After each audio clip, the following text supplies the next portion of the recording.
আসসালামু আলাইকুম, welcome to my page Sabira's Kitchen. সবাই কেমন আছেন বন্ধুরা? আশা করি আল্লাহর রহমতে অনেক ভালো আছেন।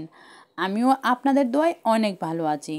আজকে আমি আপনাদের সাথে অনেক মজার একটি রেসিপি শেয়ার করব, আশা করি আপনাদের ভালো লাগবে। যারা আমার মতো মিষ্টি পছন্দ করেন তাদের জন্য আজকের এই রেসিপিটি শেয়ার করব। বন্ধুরা, আপনারা যারা ভোজন রসিক, তো আপনাদের মিষ্টি পছন্দ হয় না, এই কথাটা কি মানা যায়? আপনারাই বলেন তো।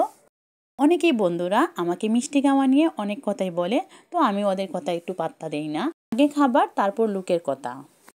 আজকের এই মিষ্টিটা আমি সুজি দিয়ে বানাবো। তো মিষ্টিটা বানানোর জন্য প্রথমে আমি চুলার মধ্যে একটি কড়াই বসিয়ে এর মধ্যে 2 টেবিল চামচের মতো ঘি দিয়ে দিব। এবার আমি এই ঘির মধ্যে দিয়ে দিব 1.5 কাপ পরিমাণের সুজি। এই সুজিগুলোকে আমি চুলার আগুন কমিয়ে ভেজে নিব।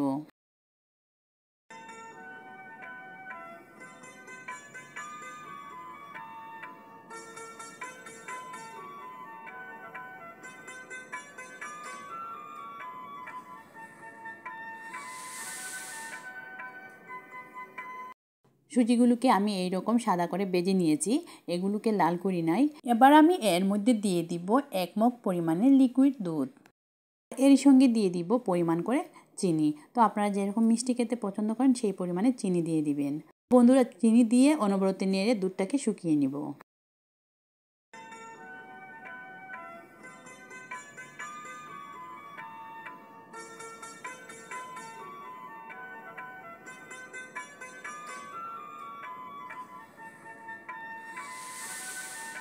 সুজির গা থেকে দুধ শুকিয়ে শুকনো হয়ে গিয়েছে। এবার আমি এর মধ্যে দিয়ে দিব আধা কাপ পরিমাণের গুঁড়ো দুধ।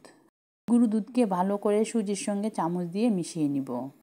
পুরা চামচ দিয়ে ভালো করে মিশিয়ে নিয়েছি। তো সুজিটা একটু ঠান্ডা হয়ে গেলে হাত দিয়ে ভালো করে মাখিয়ে নিব।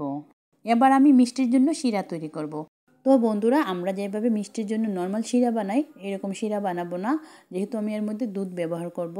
এখানে নিয়েছি 1 মগ পরিমাণের পানি আর মিষ্টির পরিমাণ করে চিনি। দিয়ে দিয়েছি 3টা সাদা এলাচ। আমি হাত দিয়ে মাখিয়ে সুজির এই ডোটি তৈরি করে নিব। এই সুজিগুলো ভালো করে মাখিয়ে সফট করে নিয়েছি। এবার আমি এর মধ্যে দিয়ে দিব 2 টেবিল পরিমাণের গুঁড়ো দুধ। গুঁড়ো দুধ দিয়ে ভালো করে সুজির সঙ্গে মিশিয়ে সফট একটি ডো তৈরি করে নিব।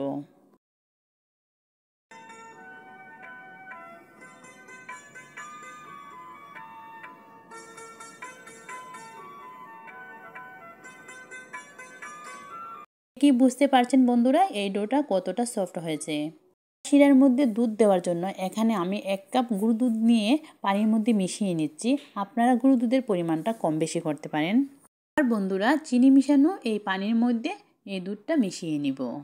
বন্ধুরা, মিষ্টি তৈরি করার জন্য দুধের যে শিরাটা তৈরি করেছি সেটা তৈরি হয়ে গিয়েছে। এবার আমি মিষ্টির শেপ দিয়ে দিব। আপনারা যে কোনো শেপ দিতে পারেন, আমি আমার মতো করে শেপ দিয়ে দিলাম।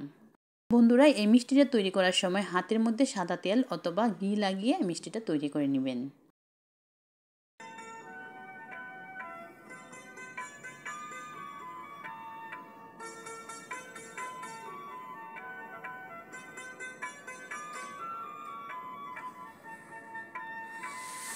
এইভাবে বন্ধুরা আমি সবগুলো মিষ্টি তৈরি করে নিয়েছি। এবার আমি দিয়ে দিব এই ফুটন্ত দুধের মধ্যে।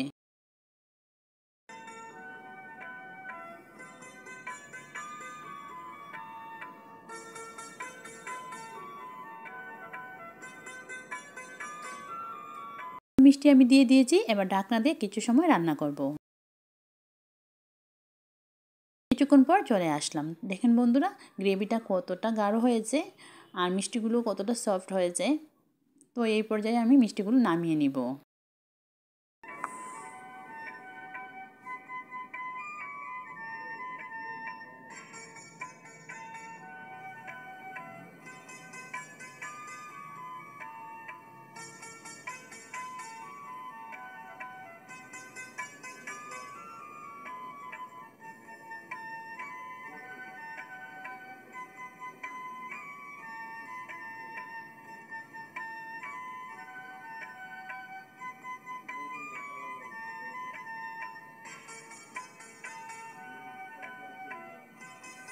বন্ধুরা, মিষ্টিগুলো দেখতে যতটা লোভনীয় হয়েছিল, খেতে এর চেয়ে বেশি মজা হয়েছিল আর মুখে দিলেই মিলিয়ে যাচ্ছিল।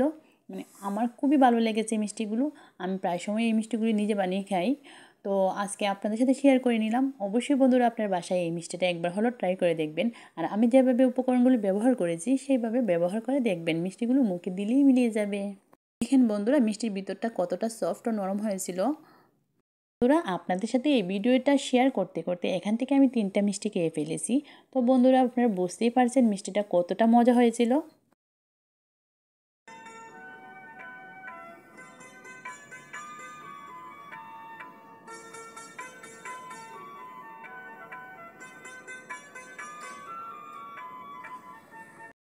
আজকের মতো ভিডিওটি এখানেই শেষ করব। সবাই ভালো থাকবেন, সুস্থ থাকবেন, আমার জন্য দোয়া করবেন।